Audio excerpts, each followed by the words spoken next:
to Momentum in Real Estate, your guide to success in the dynamic world of real estate. I'm Cory Wolf.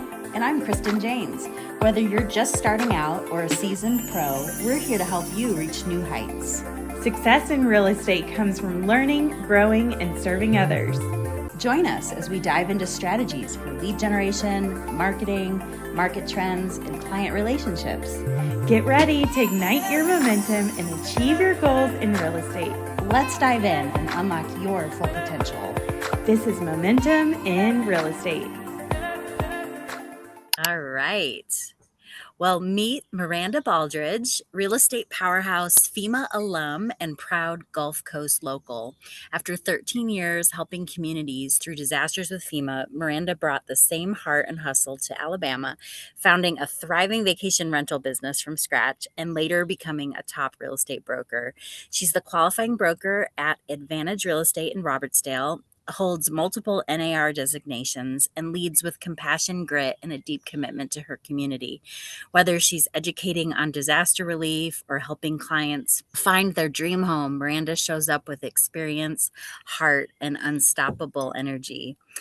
Outside of real estate, Miranda's a proud wife to a U.S. military veteran, a devoted mom to two amazing daughters, and a mother figure to many. Her journey through divorce, bankruptcy, and starting over has shaped her into the resilient, purpose-driven woman she is today, and she's living proof that with faith and perseverance, anything is possible.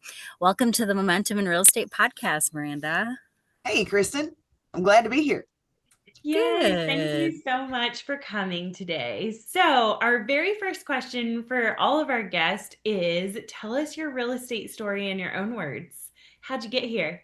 It's been an interesting run, but as Kristen mentioned, I'm a FEMA alumni. I worked for FEMA for 13 years. When I relocated to Alabama, I had worked a couple of different jobs. I was leaving home in the dark, coming home in the dark, and then I went to work for a local cleaning company. He ended up going out of business.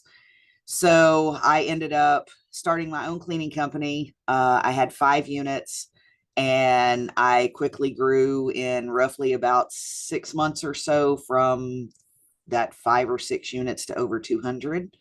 It was bizarre, but it worked. And then I started doing cleaning services for a local property management company.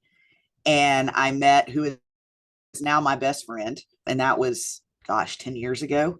And she and I worked very closely together. She was a QC inspector for this property management company. And she says, you know what, why don't you get your real estate license? I said, I'm not a salesperson. She's like, you don't have to be. She said, but you have an eye because I can see the diamond in the rough. So I would have like my cleaning clients that would call and be like, hey, I'm thinking about listing my unit. What do you think I should do? So we would actually do like a punch list for them to do updates or change this or that or whatever. So anyways, that's kind of how I got into real estate. So I have been with Advantage Real Estate the entire time that I've been licensed. I got my license in 2017. I really didn't do anything with it until 2019. I actually started doing something with it. And that's kind of where I'm at. And I've been here all this time. She and I, my best friend and I, who is also our associate broker, her and her husband own the company. He's our company broker. And she and I went to EXP early on when EXP started. And I'm like, this is not for me. I got to go back. So we ended up coming back over with her husband. And I'm like, never again will I leave. I mean, I'm happy here. I don't have a reason to leave. So I do a lot of business by word of mouth, social media marketing. I am unorthodox in the aspect of I don't market to my sphere of influence. I don't market to my friends. I don't market to my family. They tend to take advantage in my experience. So that's just me personally. I know a lot of people do that and it works well for them. It does not work well for me. So I just don't do it.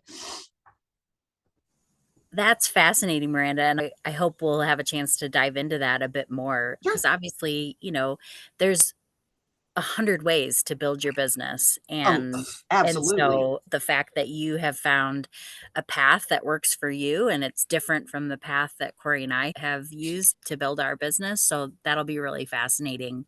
I'd love to start the conversation talking about kind of this whole like community connector. You said you get a lot of business through word of mouth. How have you built a really local brand that helps you obviously sell homes, but also build a legacy?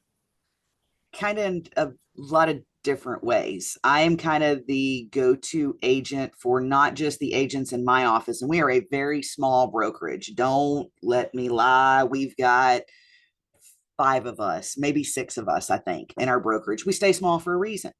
But that's something that we've talked about is maybe growing a little bit, but we're comfortable being that boutique, more personalized type brokerage. So I'm kind of the go-to for not just our agents, but across our entire association. I'm very involved with our local association. I have been I've been involved with MLS since I got my license in 17. So I've been on our MLS committee. We actually broke off and created an MLS board. I was the first MLS board president, and I'm still involved. I'm part of the tech committee. I'm part of the MLS board. So I'm very, very involved with our association here. My husband and I also own a bar. So that has also gotten me way out in the public. I did a billboard for a while. So people will see me out in town and they'll be like, I know you. I'm like, no. Yeah, your picture's down here on the street. And I'm like, oh, yeah, you saw the billboard. So I'm also a member of a Facebook group that is called Real Estate Ladies Rock. There are about 40 or 50,000 of us in this group, and I've been part of the group for almost 9 years now. The woman that started it was an agent, a business coach. Prior to getting into real estate, she has a law enforcement background. So she does like listing boot camps and lead generation boot camps and all this stuff. So that's kind of where I started the community connector thing. I do flyers for 4th of July that list where all the 4th of July events are. I do letters to Santa at Christmas, and it's a Google form that you can fill out with your kid's name and age and, their favorite color and this, that, whatever. And I actually write letters from Santa and mail them. So yeah, there's very few places I go that somebody doesn't recognize me or know me or whatever. And I get phone calls constantly for help for anything, not just real estate. As a matter of fact, a couple of folks that worked for me, and I have connections all over the place. A woman that worked for me, her mother had passed away. Mom did not have life insurance.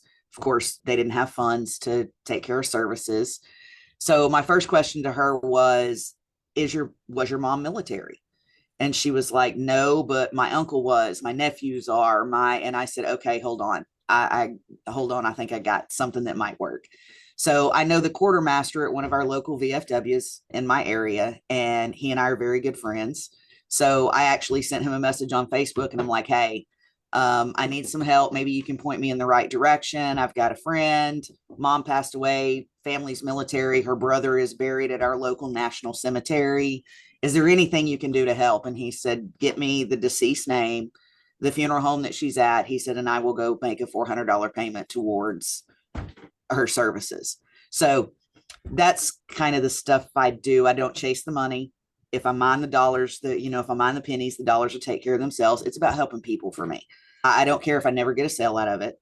It's the fact that I was able to help somebody through a challenge or a struggle or whatever. So that's kind of how I operate my business. People first, always. I love that. So this is probably me on a Monday morning being tired. However, so you mentioned this Facebook group. How has that helped you with lead generation? Have you gotten referrals from that group, or is it that you have just learned or been part of these masterminds? Is that all of the above? Okay. And this is the second time I've done it. We have started a 30-day lead gen boot camp. And at the end of the 30 days and at the end of the boot camp, you will be given 1,000 different ways that you can generate leads with different ideas, different whatever. And I'll be very honest. The first time I went through this camp, everybody says, you got to do video, you got to do video, you got to do video. And I'm like, no, I don't. I don't like video.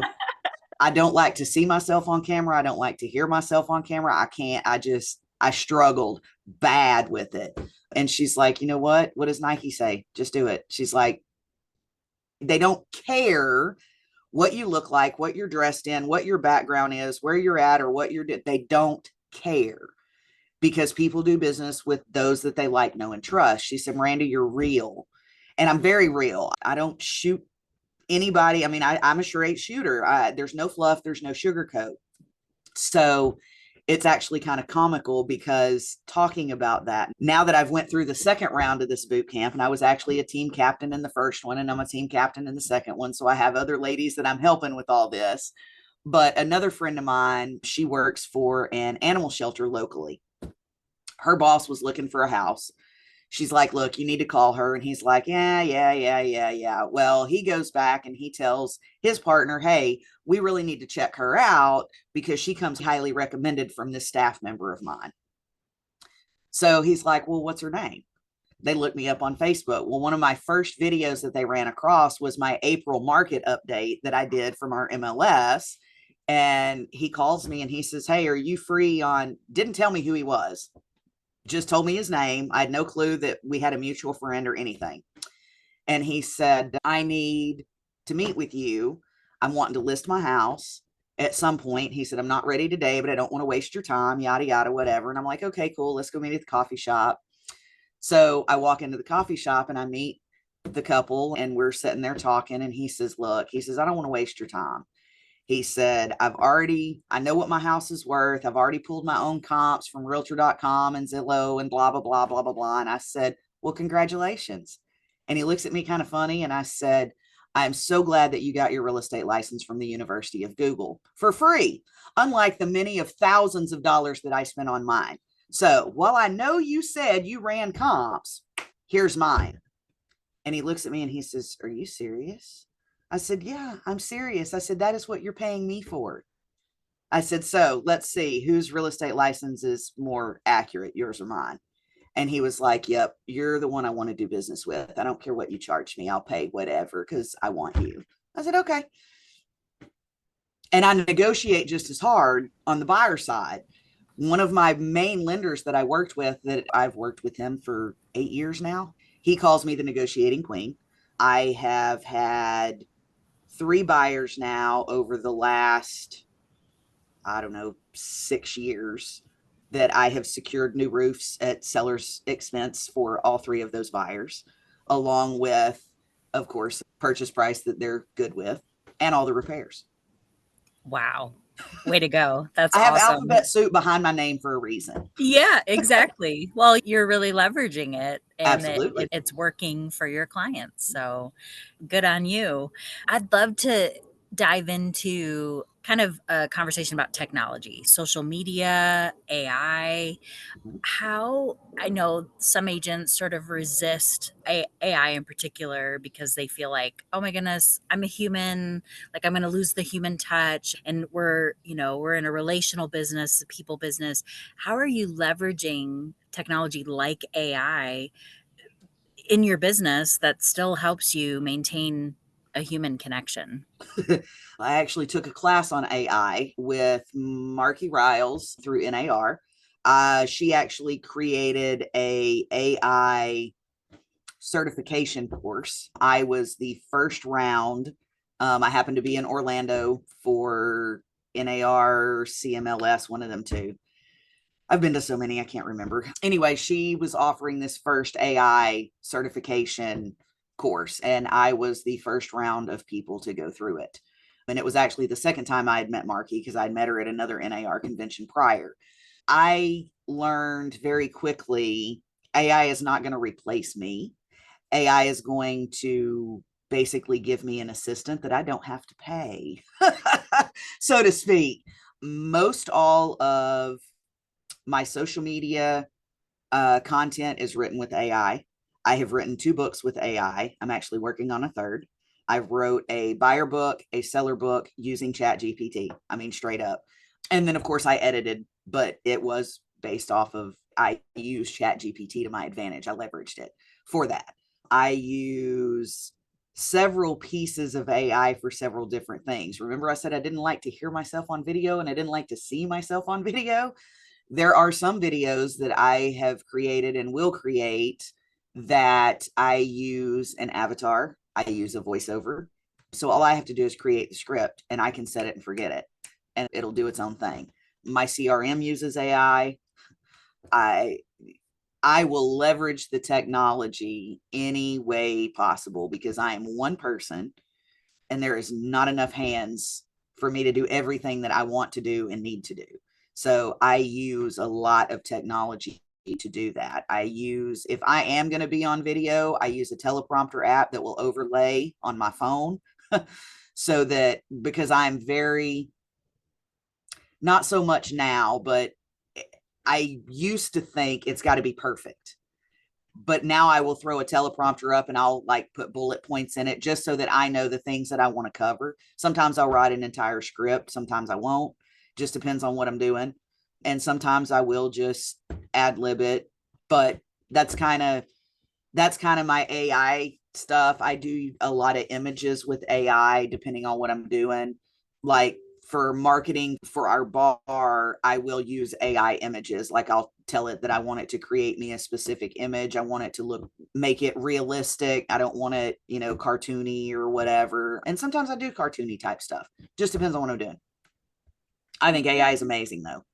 Yeah, that's great. I think that people, have to leverage it Mhm. to save time is what it is. It's helping us so much. And of course, you're editing it, you're teaching it, you're doing all the things, but it's a fantastic tool. I love that. I'd really like to dig into this negotiation queen situation. So I know, buyers right now across the nation have a lot of great leverage. So just share with us some of the things that you like. What are your tactics? Dig in with us a little bit. All right. I hold the real estate negotiation expert, the RENE certification, along with my ABR and my SRS and my SRES and all the other alphabets back there. But I'm a little unorthodox. If I have a client that wants to make an offer on a property, if they are going to offer less than list price, and I work with a lot of first time home buyers, and I am in a resort market, our property prices are a little different.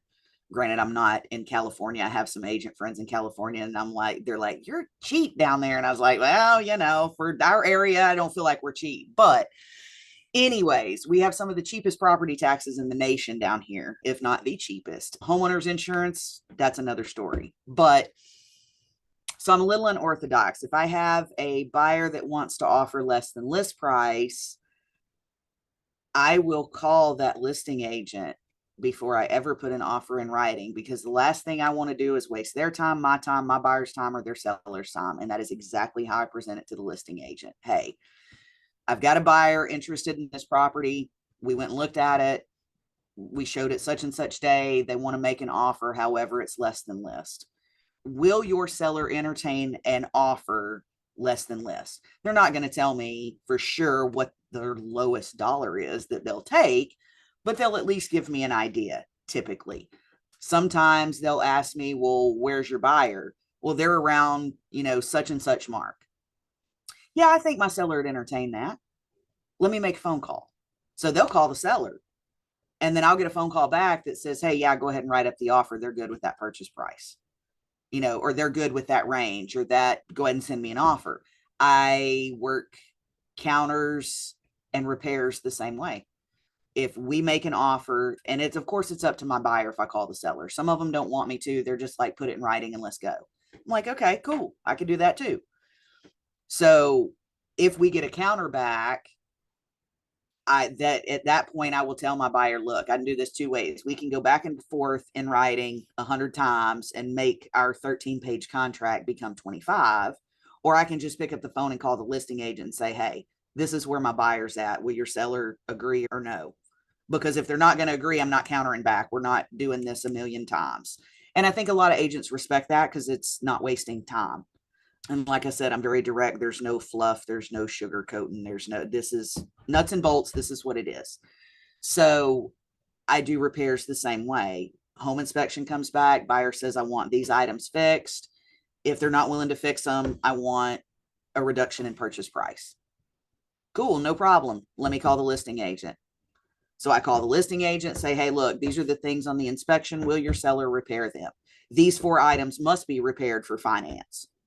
So are they going to take care of all these or no?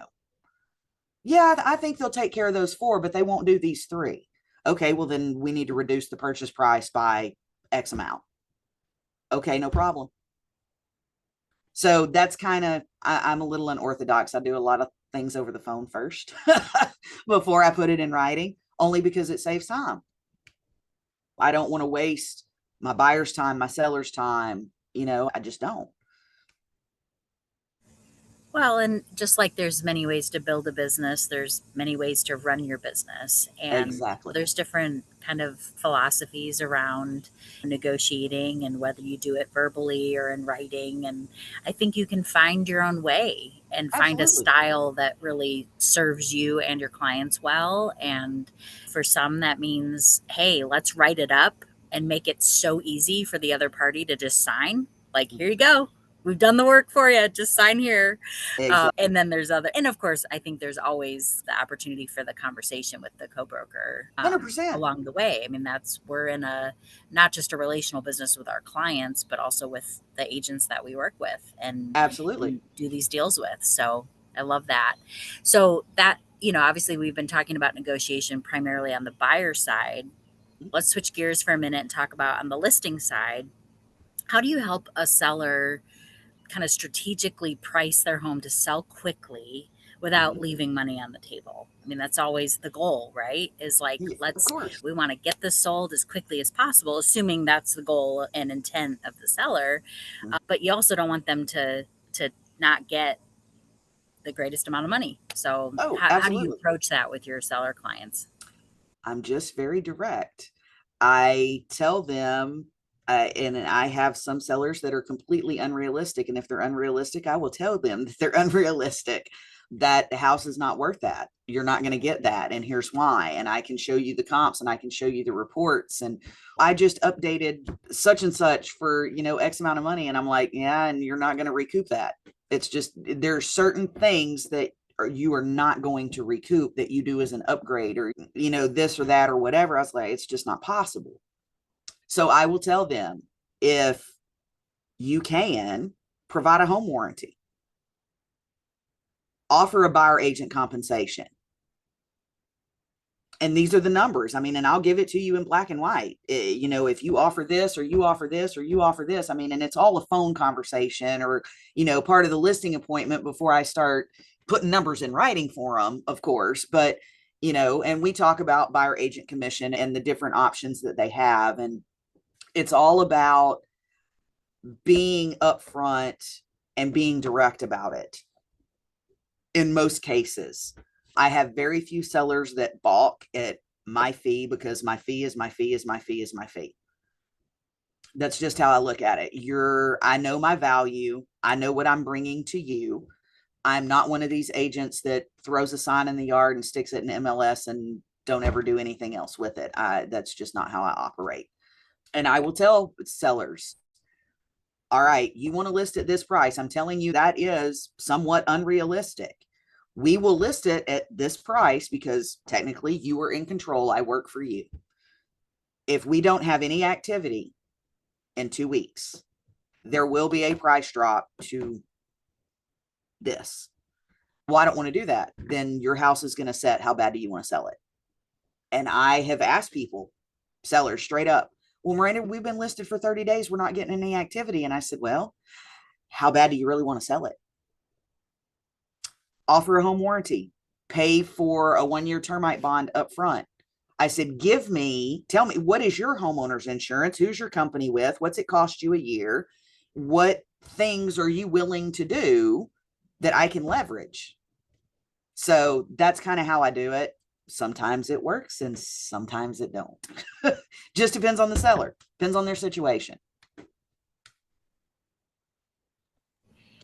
That's so I'm good. curious. So go ahead, Kirsten. Have you declined to work with a seller that you felt like was just really unrealistic kind of out of the gate? Or 100%. do you always engage and just kind of let them know, like, here's how it's going to work, as you just kind of articulated?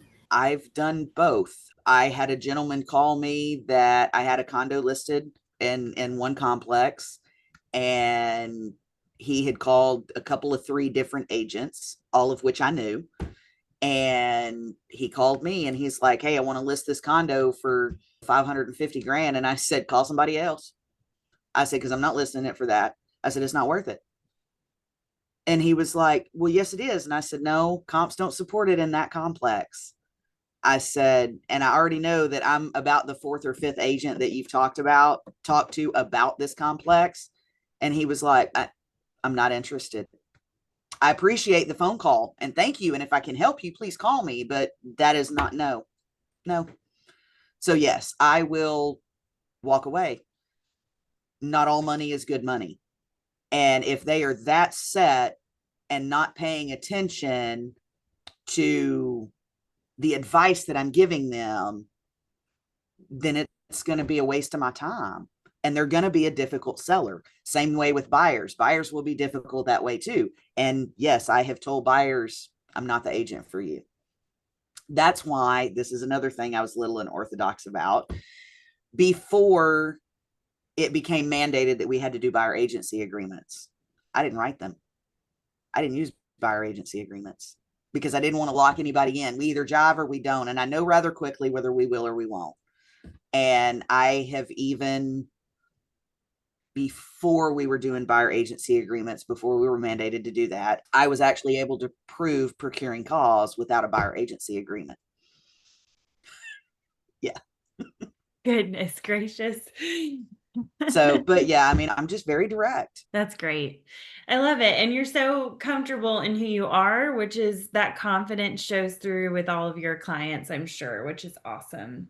Thank you. I have, so along the same vein of sellers, like what is the most effective way you have found to market a home in your small town using social media and your community connections?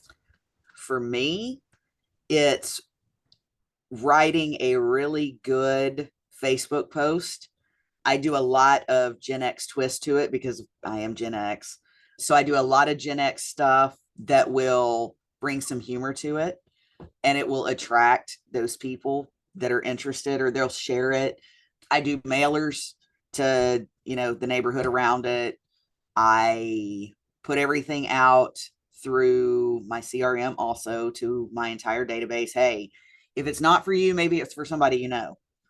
And I do get a lot of phone calls on it. If you're priced correctly, the marketing is not difficult at all. As long as the pricing is right, because that is the one thing. Houses that don't sell, the number one reason that they don't sell is because it's pricing. They're not priced correctly.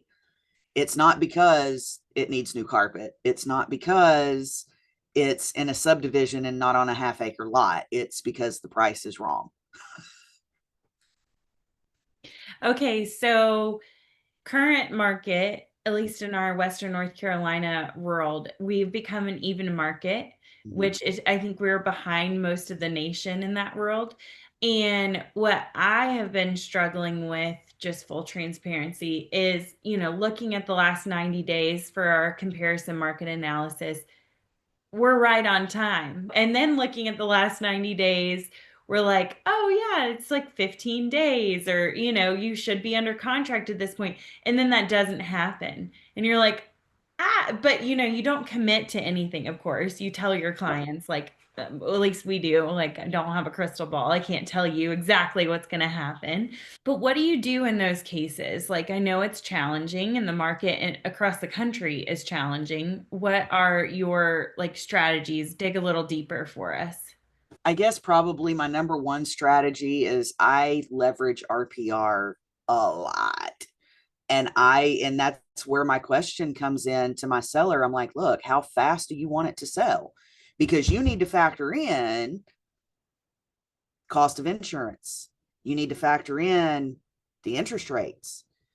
And while, yes, I know you want to get $400,000 for your $250,000 house, but let's be realistic here. It's those hard conversations, and it's being able to do it without making them feel like you're discounting them and you're not hearing them.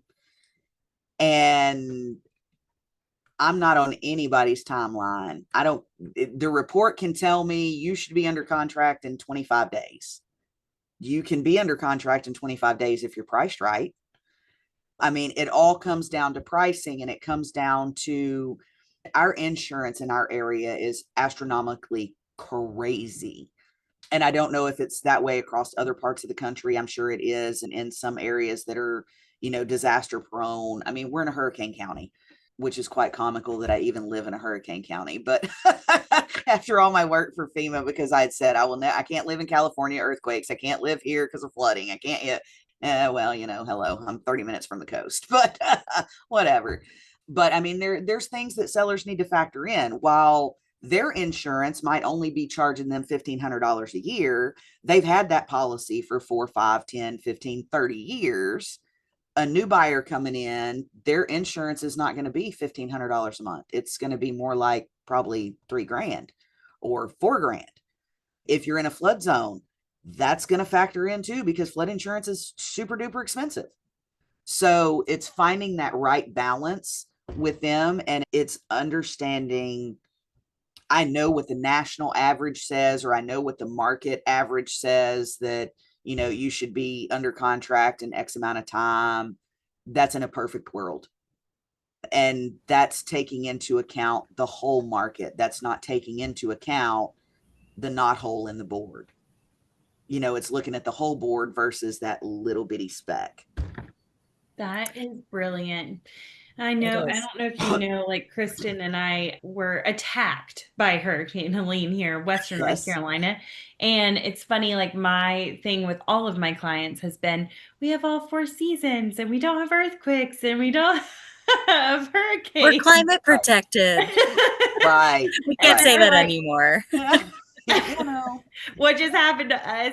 We Yeah. just lost a bunch of people. I don't understand what just happened. But actually, along those lines, I know we're bumping up against our time here, but Miranda, I really want to hear, of course, Cory and I had lots of personal interaction with FEMA, and in light of what happened here, and that was a new experience for me. I'd never been in a natural disaster. I'd never had any reason to interact with FEMA. Right. I'm wondering what about your experience with FEMA do you feel like you have brought into your real estate business? Like what did you learn? What characteristics? How have you integrated that experience into your real estate business? In several ways, actually. Some agents don't understand that if there is a name storm in the Gulf, insurance stops here. They will not bind policies. You're nothing. It freezes. And it has caused issues with closings because, I mean, it has to be bound. So that's one thing. When we got hit with Hurricane Sally in 2020, of course, I had never been on the applicant side of FEMA. I had always been on the other side of FEMA, but I knew how the process worked. So I actually leveraged my FEMA knowledge to the point that I was replying to comments, trying to help people through various different Facebook groups. A roofing company that was down here at the time ran across some of my posts, and he calls and he says, "Hey, I understand you used to work for FEMA." I said, "I did." And he said, "Can you come down here to this house that I'm in Gulf Shores? I'm doing a live. Can you do a live Q&A about FEMA?" And I'm like, "Whoa, I don't work for them anymore." I said, "I can't give case specific information, but I can give you the process and what it works and where you need to go to find the documents and, how to appeal and that sort." He said, "That's all I want. I want the basics." I was like, "Sure." So I go down, I do the live. 2 or 3 days later, and I was answering agent questions in our local association Facebook group also. Our account exec of our association at the time reached out to me when she started seeing my responses in our group. And she says, "Hey, will you do a lunch and learn for our membership?" And I was like, "As long as it's not published anywhere, because I'll get a nasty gram from FEMA that says, cease and assist and blah, blah, blah, all this, right?" And she's like, "No, we won't publish it anywhere." She said, "I just want them to have the basic rough knowledge." And I'm like, "Yeah, sure."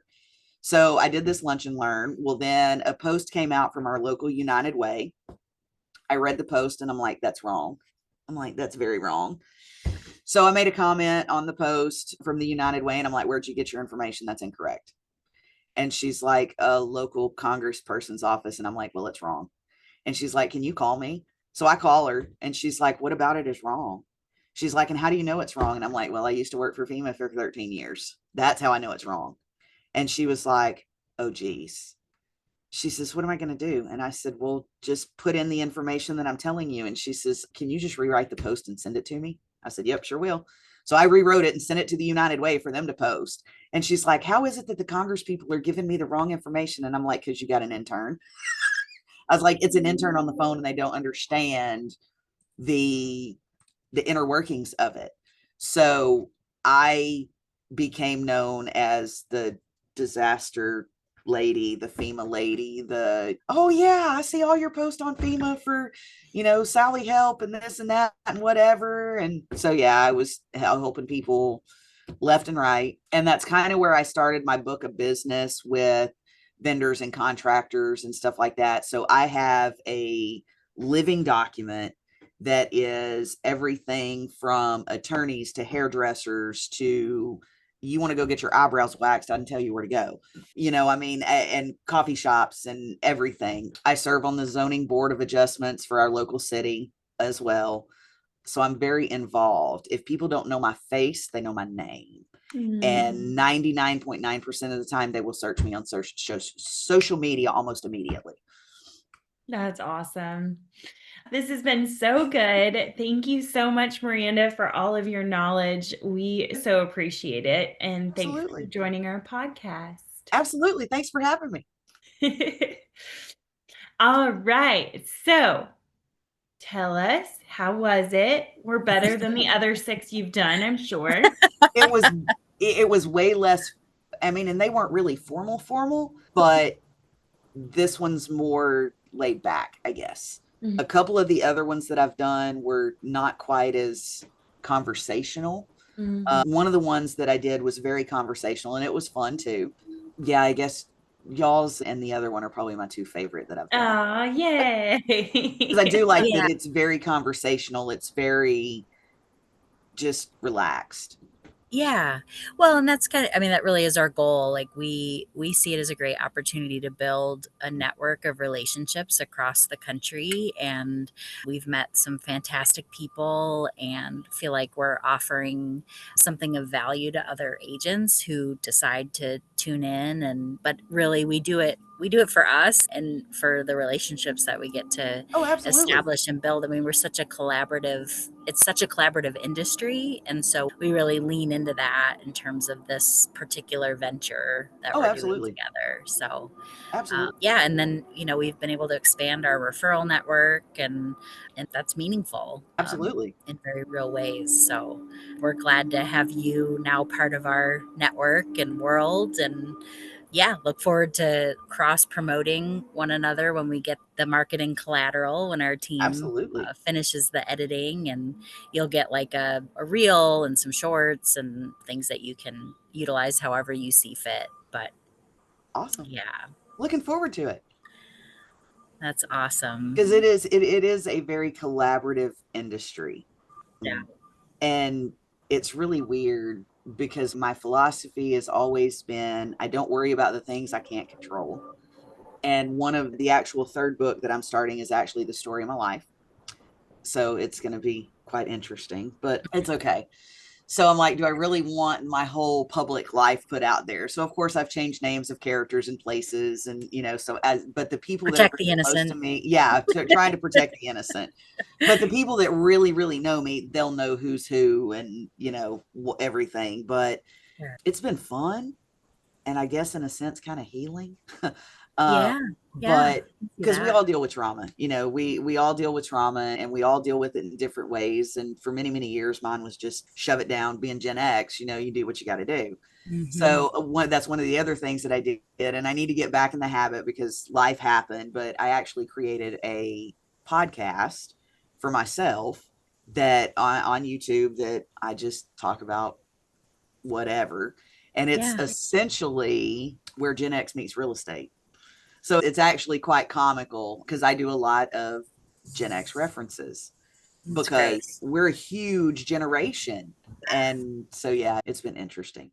It's been fun. That's awesome. Thank you, Yay. Miranda. I My really, pleasure. really appreciate you and your time. I And appreciate hopefully y'all. we'll talk soon. We'll connect soon. Absolutely.